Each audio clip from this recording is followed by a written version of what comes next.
is that the main story is about 5 hours. That's fine.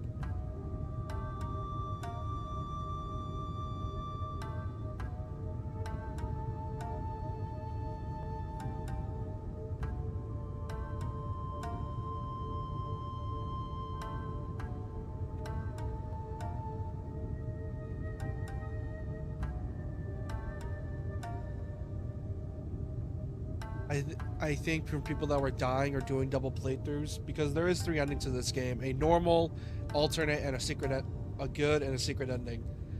And essentially, there are, and the only way to get the secret ending is by doing 2 playthroughs.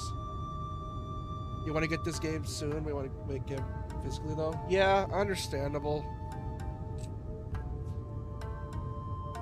The game is fun though. Like, it's super fun.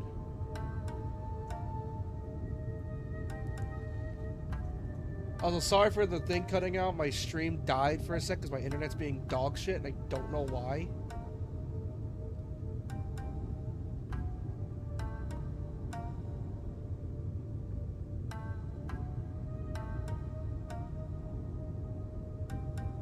Ew, Kenji, when under attack. Oh, like, the pixel art's gorgeous, and I knew this game was gonna be good because it was done by the Blasphemous devs. So, and I know, like, their games are great, so I just knew this was gonna be good as well. What's happening? I remember when the previews for this game came out, I thought it was gonna be a Metroidvania, but no, it's not a Metroidvania. It's just a typical platformer, and I'm all for it. Demons coming down the mountains. Our village is in danger. Understood. Stay here. Wait, Ryu, find a letter. It's from your father. Father is dead? This is his will. He has to take the dragon sword and leave for America. Oh, I think I figured this game's placed in the timeline now. Okay. So if you don't know this, all the Pixel games, like NES and this one, take place after the 3D Ninja Gaidens. And my guess is that this game's taking place at the same time as NG1. That's my guess. It's just a side story as well. Please do. Go ahead. You know what's funny? I got Onichanbar Origin, but because I like collecting things physically, I imported it from Japan. I made it harder to understand. Now I have a game case. Oh, yeah, the collector syndrome. Yeah, that tends to happen sometimes. I can handle the demons. I know you can. Just remember, find your inner peace. I got this. Thank you. I love Kenji's design. It's very much classic NG, and I'm all for it.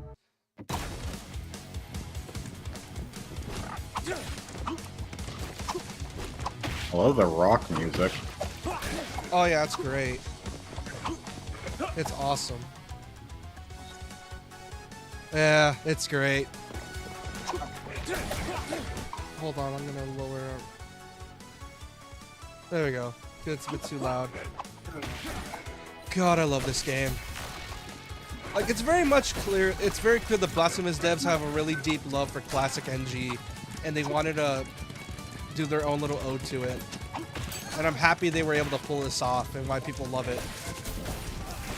I'm just hoping we don't have another Sonic Forces incident where the pixel game is amazing, whereas the 3D game sucked. Because that's what's worrying me.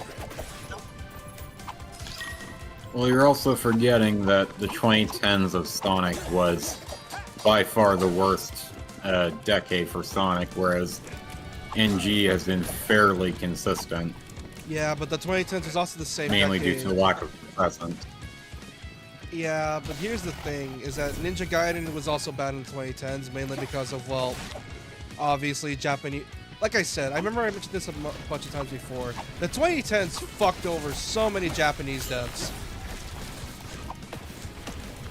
Because, like, they couldn't, like, in all fairness, it being built by Final Games, so even if it's an amazing Ninja Gaiden, it would be a good hack and slash. Yeah, well... It's why I remember when it's why I made the joke back when I streamed the 3D Ninja Gaiden, is that at best we're getting Metal Gear Rising 2, and at worst we're getting Metal Gear Rising 2, and at best we're getting Ninja Gaiden 4. So there's really no losing here. Because a lot of people compare the NG4 to Metal Gear Rising.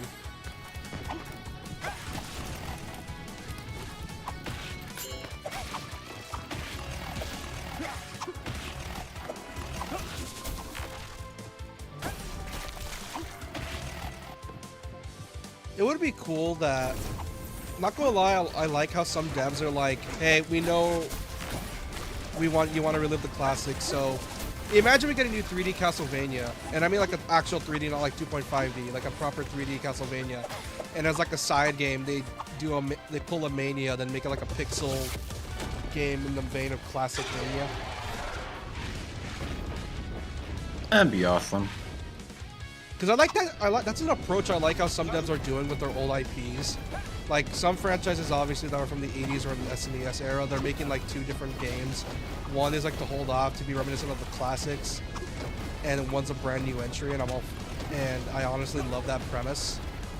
I think it's a trend that Sega started, really.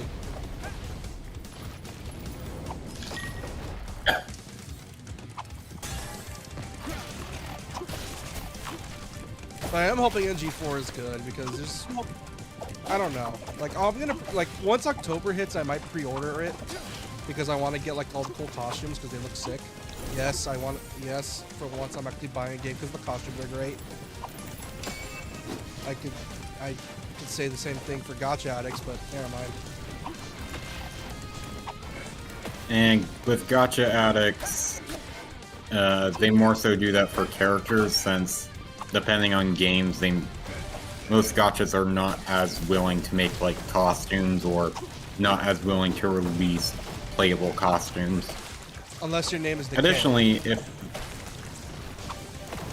well, that's Nikkei, so.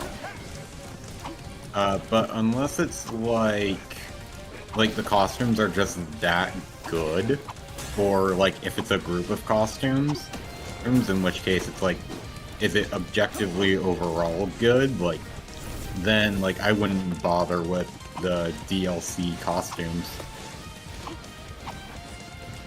Yeah, I want to get unless it ends up being like a Persona 5 Royal situation where all the previously DLC outfits are just bundled into the game. And then they add more DLC outfits. Why? Because they need to milk the game as much as possible. You know they didn't do that with P5R, right?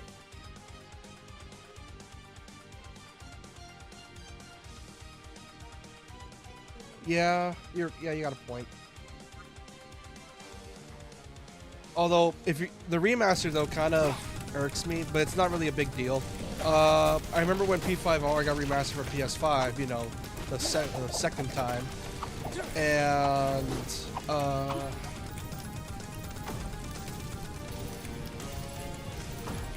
I think because of China, they had to get rid of Raido's costume because they didn't want any references to like post or pre-World War II Japan or something. I don't remember what it was. I think it's if I remember right, I might know what it is, but maybe not necessarily. One of the Japanese symbols for like success or big catch is actually like really offensive in China, so. Here, someone lives over another fan. Do you think some of the fandom is a bit overdramatic? Yes. Really overdramatic. For fuck's sake, there are people that say the reboot is worse than 2. Which, first off, calm down. Calm down. That and people are like saying the anime is like dog shit. I will admit it has problems, which, of course it does. It's fucking Adi Shankar. It's a hit or miss with that guy. So, but I'm not afraid to admit it has its problems. You can like something and still criticize it, which is why I always wonder why some people throw a shit fit if you don't hate it all the way, which is just a horrible mindset to have. Yeah, like if you leave like a hateful review, but you still watch all of it, or which actually that would be a good reason as to why. But like you watch you make a hateful review, but you either play a game longer than when it says you made the review, like how Steam shows that stuff, or you make a hateful review, but you haven't even bothered watching the rest of whatever show you're watching. because you haven't waited for when it gets good. Yeah, you only really leave That's why I get on JP's ass sometimes about it. Where he would talk about like certain character arcs because like, oh, they got ruined when he, didn't watch the full show, a la One Piece and Attack on Titan, and God knows what else. Oh yeah, Shield Hero 2. For me, it's not even just that people act like Devil May Cry is one of Capcom's most neglected series, and that really confuses me. So my peers haven't gotten a new game in 20 years. Oh yeah. Fun fact, I don't think they could say it's underrated anymore, considering, oh, I don't know, DMC outsold Monster Hunter recently this year, or at least Wilds. So I don't think that excuse applies anymore. I don't think that excuse is going to apply anymore. Now that's loud. Oh, my roads didn't blow you to bits. You may be an interesting specimen. Oh, don't worry. I'm about to make things even more interesting.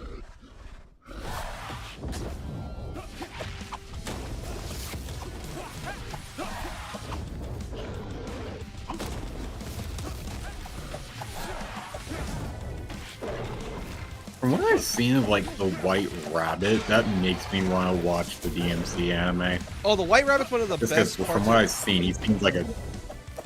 He's one of the best parts of the You know. show, but he's one of the best parts of the show. But his backstory is very iffy. Like his character, I love his character, but his backstory is kind of eh. It's the typical. It's because the. I'm gonna. Sorry for spoilers. Or do you want me to spoil it for you? Or you want to wait till you watch it? Go ahead. The whole thing deals with the typical premise of, oh, demons are people too. You can't. Not all demons are evil. Some of them are like people too. That means you're killing innocent people, or something along the lines. It's the same thing that new. That's the usual anime thing of just because you think they're evil doesn't necessarily mean they are. No, essentially it's like the, oh, not all demons are evil type thing. Like it's like, oh, they got families too, and that shit. And his whole backstory is that like, oh, I was a kid and I went to the demon world and I found good demons to be with, and I want to help save them by bringing them back to our world, only for humanity to kill them because they're demons. And for some reason, people were like saying it's like a referencing fucking immigrants, and I'm like, the fuck? Where'd you get that from? Like it's referencing like refugee immigrants, and I'm like, huh? What? Where the fuck did you get that from? Seems dragon ninjas are a force to be reckoned with. Unfortunately, I can't waste more time here. We'll finish this later. Oh, fine by me. There's so many your kid for me to cleanse. But yeah, it's iffy. And I hate that plot because I've seen it so many times and it's never done well. Like, Yeah. it's not even like just an American thing, it's also an anime as well. Like some anime do that too. In all fairness, in the show, the demons are right called refugees. I could see why some people would make that connection. Yeah. Because here's, like I said, it's not an exclusive thing. It's done in other anime as well, not just like DMC only. Like a bunch of isekais do that too. I think I can name a few. Let's see, not Goblin Slayer, no. Slime anime. Let's see what else. Let's see. It's the slime anime. What else? Slime Sakai does it well though.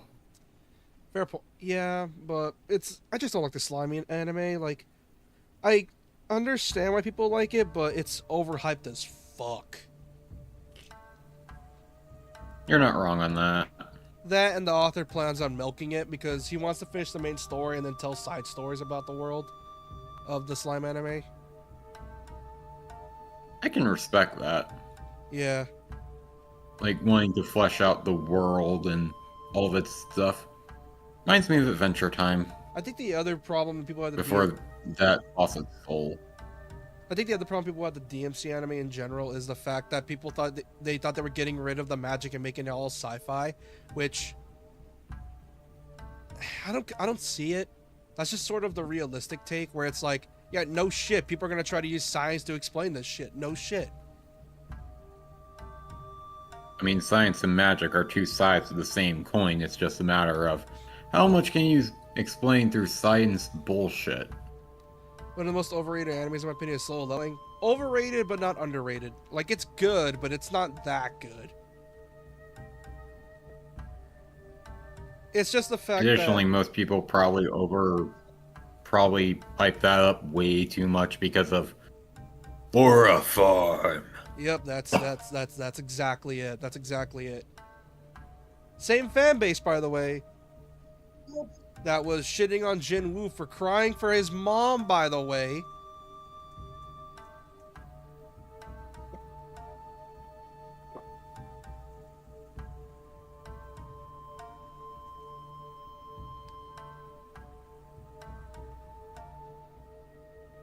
I hate it when some fandoms like just completely miss the point of like either a character arc or a storyline. Yeah, it's Like, why... there were so many people of the MHA community who were pissed that Deku didn't end up with Bakugo when, reminder, the author was literally basically spelling out so many times that it would be Deku and Uraraka. Do I like the pairing? No. No, but jeez.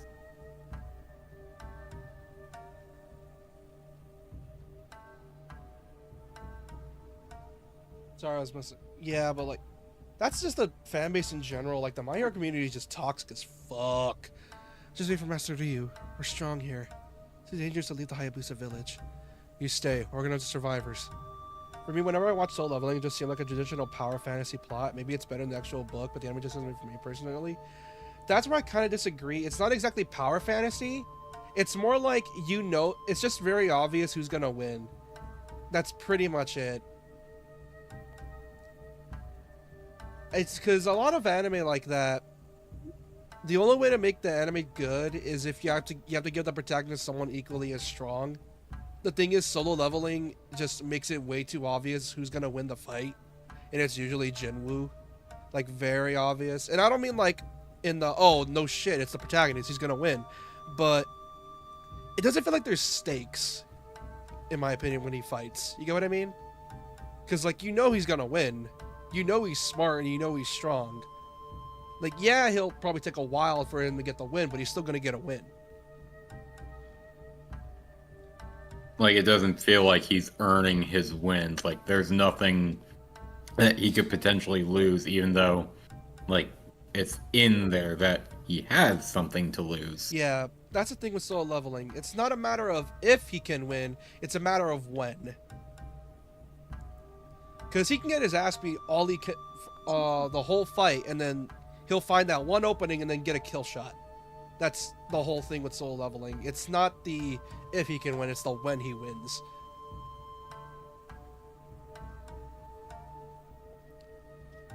And there is a point in the manhwa where he does get so fucking busted that no one can be a threat to him till the very end.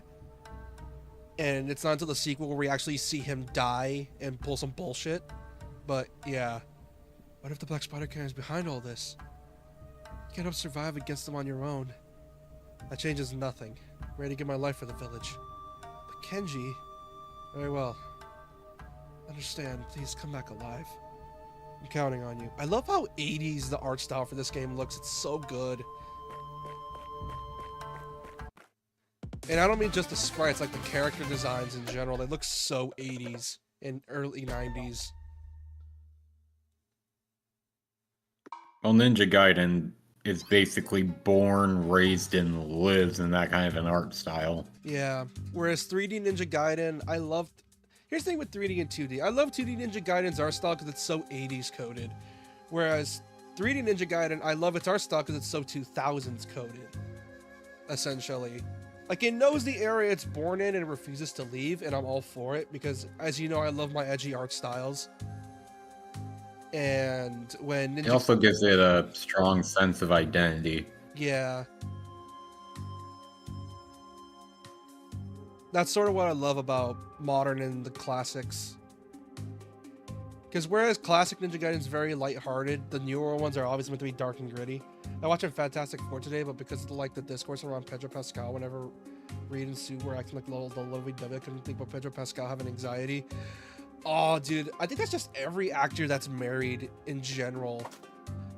Like, I don't think I'll ever understand how awkward it would be. Like, if you're if you're married to someone and you're meant to play as a couple in a movie with a random person, I can understand why you have anxiety. Because it's gotta be so fucking awkward.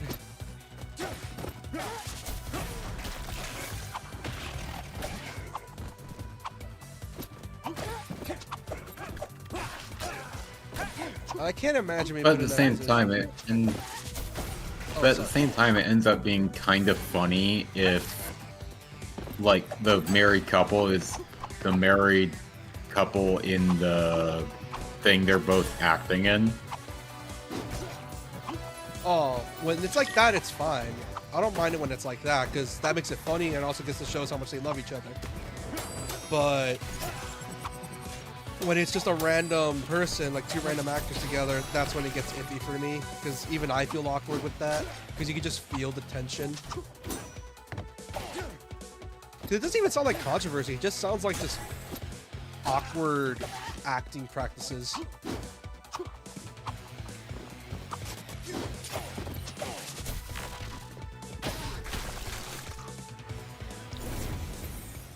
Muramasa! Oh, are you leaving the village, young Kenji? Master Muramasa. I'm sorry, I don't have time to chat right now. Let me guess, you're running straight into the demon's den. There's no other way. I'm not going to stop you, but you are ill equipped to survive that encounter. Although, I feel the golden scarabs have awoken again. If you bring them to me, I can remove your weapons and techniques. Remember having hearing a joke about the Amazing Spider-Man movies? Because at the time, Andrew Garfield and Emma Stone, the joke is that they just put on the camera on them when they were hanging out. Oh, okay, that's funny. There was actually considered like a curse on the actors for Spider-Man and their main love interests, because the Toby and the actress who played MJ, I think they ended up in a relationship, but they had to break it off for some reason. I forget if they were just like dating or actually ended up married, but they ended up getting broken up at some point. And then Andrew and Emma were a thing for a while. And then Tom and Zendaya's happened, where the director was like, you two absolutely cannot fall in love. And then they went against that. And from what I know now, they're still going. So. God, I remember, speaking of that, I remember, dude, it was so fucking funny when it happened, but I also feel bad for Tom. Do you remember there was this meme that went viral a while back, and it showed Tom reacting to a scene Zendaya was in for a movie, and it showed her like super, oh god, it showed him like super uncomfortable. I can imagine why. It was like Zendaya in a sex scene or something. But it was so fucking funny.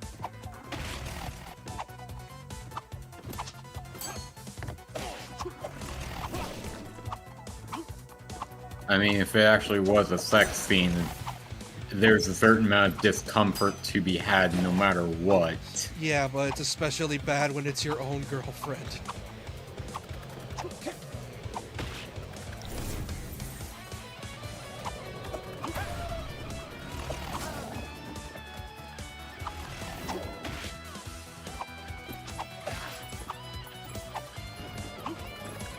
For a moment, when you were going through that, I thought you were going to be, like, bringing up when they did the...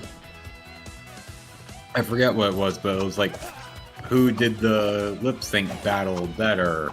And it was like, Zendaya did a Bruno Mars song. Then out came Tom Holland with Umbrella by... I forgot who it was.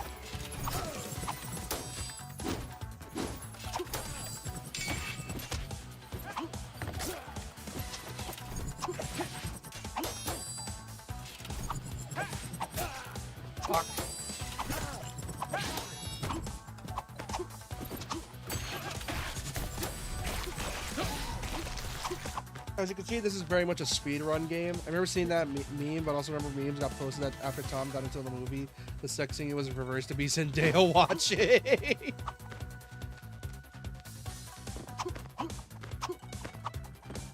Also, Fantastic Four, yeah, I knew it. They put fucking RDJ as Doom.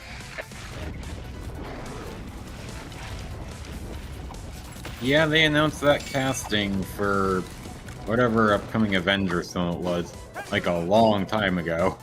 Yeah, but I didn't want it to be true. Like, because here's the thing. I don't want them to pull some bullshit where it's like, oh, they think it's Tony. No, it's not Tony, it's Doom. And it's like, ugh. That's what I'm afraid they're gonna do. Well, most of the time, Doom is wearing the mask anyway.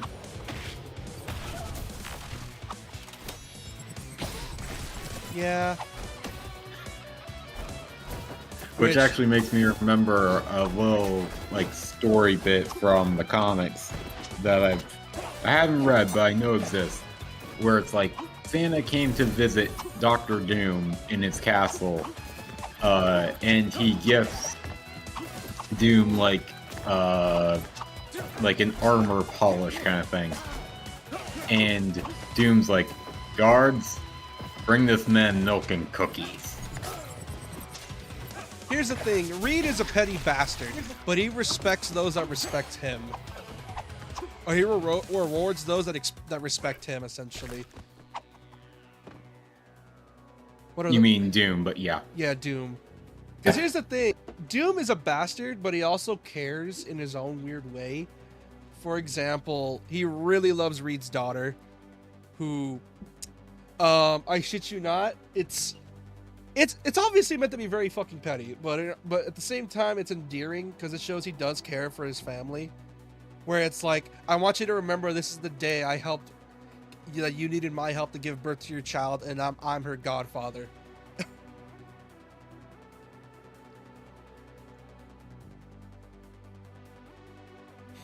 Well, tell Doom that Reed can't do something, and Doom will be like, watch me do this thing 1,000 times better than Reed ever could. That's like, literally... You want Doom to become a hero? Want Doom to become a hero? Tell him that Reed is not good enough to be a hero. Yeah, that's the thing, is that people say Reverse Flash is petty. No. No, here's the thing. I don't think...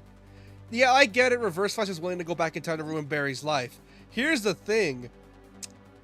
Not only is he petty enough to run Reverse Flash, he got everyone else to hate on Reed just as much as him. Like, everyone in Latveria. Yeah, but there's a difference. Reed. That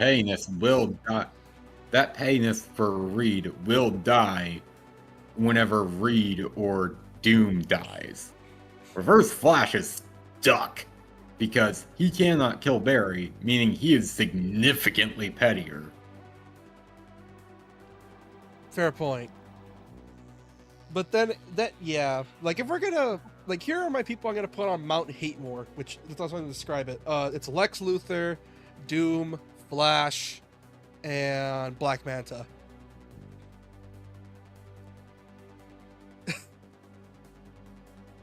I haven't heard a lot of, like, the pettiness of Black Manta. I know he's in there. And I know, like, he's done some fucked up shit. Oh, as yeah, a result, here's the thing. I haven't heard much. Whereas the rest of them are more physical and mentally, Black Manta is more psychological. Where he straight up killed, I think, Aquaman's son right in front of him and made him watch. As he slowly killed him, I think. Along with some other shit. And there is a scene that was kind of terrifying where he was in prison and some dude threatened to talk shit about Aquaman. It's like, he was labeling all his abilities and Manta was like, oh, I also forgot to mention, he can breathe underwater. He says as he's drowning a dude in a toilet.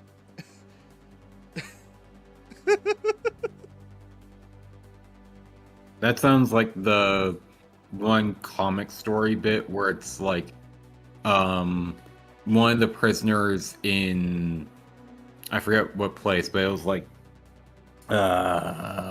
Metropolis's prison was basically bad-mouthing Superman. I know the way you're talking and about. Lex was like, Yeah, no, I don't like that. And so he manages to flick, I think it was like an almond or something, into the guy's mouth.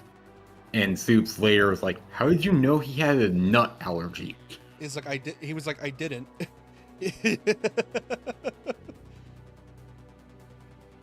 Yeah, here's the thing with Luthor, and I'm glad the movie portrayed his pettiness at max, because, oh my god, I don't think we've ever seen a villain that petty or that hateful in a superhero movie in a while. Or ever, really. Because most of the time we've been getting villains... JLI. No, JLU. Justice League Unlimited. Yeah, no, yeah, but I mean like in a live action format.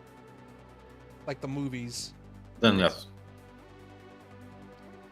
Because, yeah, like, Nicholas Hoult did such a good job.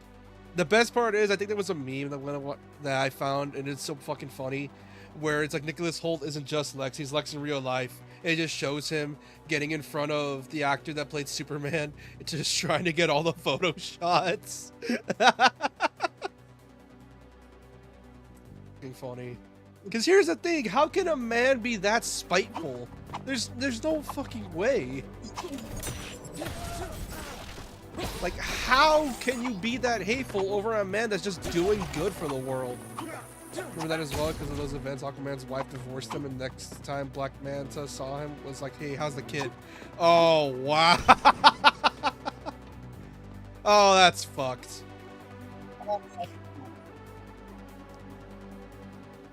On the hating Superman, how when he's doing good, essentially Lex wanted to be what Superman is, so that's part of it, but at the same time he wants humans, that they can do all of this and all of that, and that you don't really need this otherworldly being to do what they are doing. Yeah, but I think at this point... And because Superman does that so effortlessly, it induces Lex's hate. Yeah, but I think at this point we all know that he doesn't really do it for that. He's just doing it for his ego. I think it's pretty obvious. Oh yeah, at some point in terms of that. Because I think, and I remember watching the All-Star Superman movie, and what ended up happening is that he was talking to Clark in like disguise mode, obviously. And because of his ego, he could never put two and two together on who if Clark was Superman. And I always find it funny because he was like, oh man, like I want to show the world that we don't need Superman to do this. But at the same time, he's talking about how great he is and how much better he is than everyone else. And I'm like, God, I want to punch this dude in the face so fucking hard. Because he's like saying like, oh man, we don't need Superman. We could thrive as a society without him. And he's just like, yeah, I'm so fucking good and so smart that, yeah. Because he literally at some point he just straight up says, even the great Lex Luthor falls to Superman's power or something.